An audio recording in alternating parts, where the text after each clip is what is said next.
आपत्ती व्यवस्थापन आणि त्याच्यामध्ये बाब क्रमांक 50 पृष्ठ क्रमांक 31 जमिनीतील वाळू गाळ क्षार यासाठी जी काय तरतूद या पुरवणी मागण्यांमध्ये करण्यात आलेली आहे।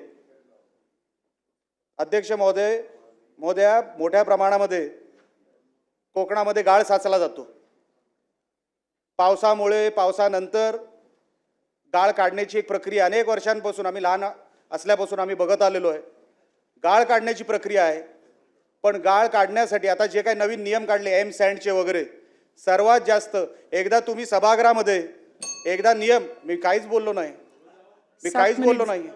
माझ्या पक्षातून मी पहिला बोलणार आहे। बोला बोला। माझ्या मतदारसंघामध्ये सर्वात जास्त गाळ साचला जातो। आता लक्षात घ्या काय होतं। एम सँडच्या नावाखाली सरकारने एक नवीन धोरण काढलेलं आहे। सर्वात प्युअर क्वालिटीची वाळू जर कुठे मिळत असेल तिथे माझ्या मतदारसंघात मिळते, तीच गोव्याला जाते, तीच पश्चिम महाराष्ट्राला जाते। जो नवीन तहसीलदार येतो तो प्रायव्हेट गाडी काढतो आणि वाळू व्यावसायिकांच्या मागे लागतो।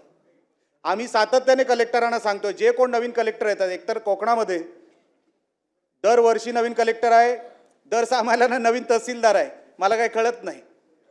आणि जो नवीन तहसीलदार येतो त्याला कुठून तरी काय खबर येते मला माहित नाही, तो जातो तो वाळू व्यावसायिकांच्याच मागे लागतो।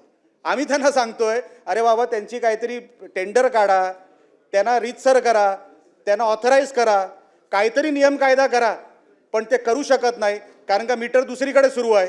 आणि वाळूवाल्यांकडून जर पैसे घेतले नाही तर मग तिकडे दुसरा कुठला इन्कम आपण सोर्स उभा करायचा हा प्रश्न कदाचित नवीन तहसीलदारांना पडत असल्यामुळे अनेक गोष्टी अनेक वेळेला फक्त रेड मारले जाते, फक्त रेड मारला जातो, त्याच्या पलीकडे काही होत नाही। वाळू व्यावसायिक तुम्ही सभागृहामध्ये जाहीर करून टाका, तो वाळू व्यावसायिक चोर आहे म्हणून जाहीर करून टाका ना।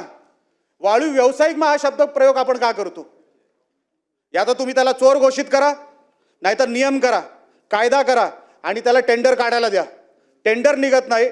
मी आमदार झाल्यापासून मी जे काही 3 कलेक्टर माझ्या इकडे येऊन गेले, आता तिसरे आले, त्या 3ही कलेक्टरांना मी सांगतोय, अहो साहेब टेंडर काढा, ह्यांना मोकळं करा, ह्यांना जे काय तुम्ही नियम कायदे लावा, जे काय तुम्ही दिवसाच्या फेऱ्या तुम्ही नियम जे काय तुमच्या नियंत्रणात बसतं ते सगळे नियम लावा, पण त्यांना काहीतरी सांगा तरी, त्यांना नियम तरी बनवून द्या। अजूनपर्यंत ते झालेलं नाही।